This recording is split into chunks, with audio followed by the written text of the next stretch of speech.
बिहार की राजनीति में एक नए अध्याय की शुरुआत होने जा रही है। पूर्व मुख्यमंत्री रहे नीतीश कुमार के बेटे निशांत कुमार कल यानी कि 3 मई से अपने 4 महीने की सद्भव यात्रा का आगाज करने जा रहे हैं।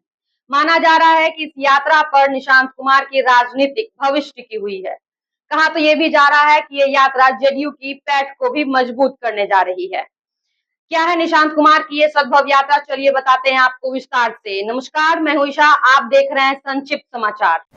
पूर्व मुख्यमंत्री नीतीश कुमार के बेटे निशांत कुमार ने औपचारिक रूप से सक्रियता बढ़ाते हुए 3 मई से सद्भव यात्रा पर निकलने का निर्णय ले लिया है। ये यात्रा न केवल निशांत के राजनीतिक भविष्य के लिए महत्वपूर्ण मानी जा रही है, बल्कि इसे जनता के बीच जदयू की पीठ मजबूत करने की भी एक बड़ी अभियान के रूप में देखा जा रहा है। पश्चिम चंपारण की ऐतिहासिक धरती से शुरू होकर ये सफर आगामी 4 महीनों तक चलेगा। इस दौरान निशांत कुमार आधुनिक सुविधाओं से लैस हाईटेक रथ के जरिए बिहार के गांव कस्बों तक पहुंचेंगे, जहां उनका मुख्य उद्देश्य लोगों की शिकायतों को सुनना और समाज में भाईचारे का संदेश प्रसारित करना होगा। पश्चिम चंपारण से अभियान का शंखनाद निशांत कुमार की राजनीतिक यात्रा का केंद्र बिंदु पश्चिम चंपारण बेतिया होगा, जहां से वे 3 मई को दोपहर 1:30 बजे अपने पहले औपचारिक कार्यक्रम की शुरुआत करेंगे। इस सद्भव यात्रा का खाका इस तरह तैयार किया गया है कि वे समाज के हर वर्ग तक पहुंच सके। शुक्रवार को बिहार जेडीयू प्रदेश कार्यालय में हुई 2 घंटे की उच्च स्तरीय बैठक में यात्रा की रणनीति को अंतिम रूप दिया गया, जिसमें पार्टी के वरिष्ठ नेताओं ने निशांत के साथ संवाद के रोड मैप पर चर्चा की। हमें यह भी बताते हुए खुशी हो रही है कि जो यात्रा का नाम उन्होंने चुना है, तय किया खुद को, भाई निशांत जी ने सद्भाव यात्रा का नाम चुना है, नामकरण किया है। वो चाहते हैं कि जमीनी स्तर के जो हमारे कार्यकर्ता हैं उनसे सीधा संवाद स्थापित कर सके। इसके लेकर निकल रहे हैं। हमें यह भी बताते हुए काफी खुशी हो रही है जिस तरह लोगों में उत्साह देखा जा रहा है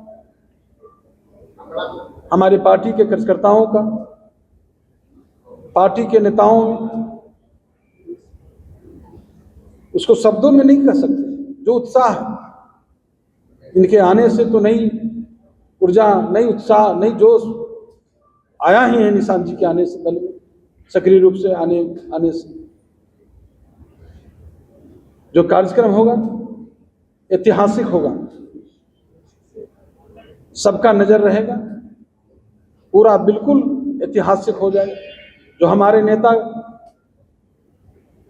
सर्वमान्य नेता नीतीश कुमार जी के जो रथ है, जो न्याय के साथ विकास, उसको गति देने के लिए, आगे बढ़ाने के लिए, लोगों से, कार्यकर्ताओं से संवाद करने के लिए इनका यात्रा की शुरुआत हो रही है।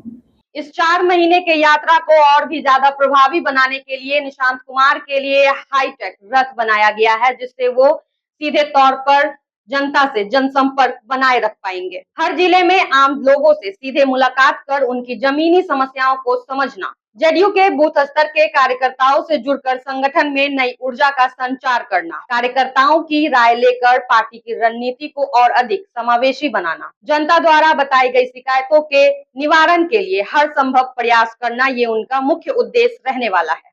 इस यात्रा का नाम सद्भव यात्रा रखने के पीछे एक गहरी वैचारिक सोच है। समाज में एकता को बढ़ावा देना, इसके साथ ही सबको साथ लेकर के चलना निशांत कुमार की ये सोच रही है, जिसको लेकर के इस यात्रा का नाम भी सद्भव यात्रा रखा गया है। वे यात्रा के दौरान समाज के सभी वर्गों और धर्मों के लोगों को एक मंच पर लाने का प्रयास करेंगे। निशांत का मानना है कि विकास के साथ साथ आपसी भाईचारा ही राज्य की उन्नति का असली आधार है और इसी संदेश को वे हर जिले में पहुंचाएंगे। जेडीयू के भीतर निशांत कुमार की इस बढ़ती सक्रियता ने राजनीतिक हलकों में हलचल पैदा कर दी है। हालांकि ये यात्रा जनसेवा और सद्भाव पर केंद्रित है, लेकिन इसे कार्यकर्ताओं को एकजुट करने के प्रयास के तौर पर भी देखा जा रहा है। 3 मई से शुरू होने वाली इस सद्भव यात्रा की सफलता निशांत की राजनीतिक करियर पर टिकी हुई है। पार्टी नेतृत्व को उम्मीद है कि इस यात्रा से जनता के बीच विश्वास का एक नया सेतु बनेगा। तो ये थी हमारी आज की खास रिपोर्ट, जहां हमने आपको बताया कि निशांत की ये सद्भव यात्रा कहां से शुरू होने वाली है और इसका नाम सद्भव क्यों रखा गया। पूरी कार्यक्रम क्या थी, इसकी भी जानकारी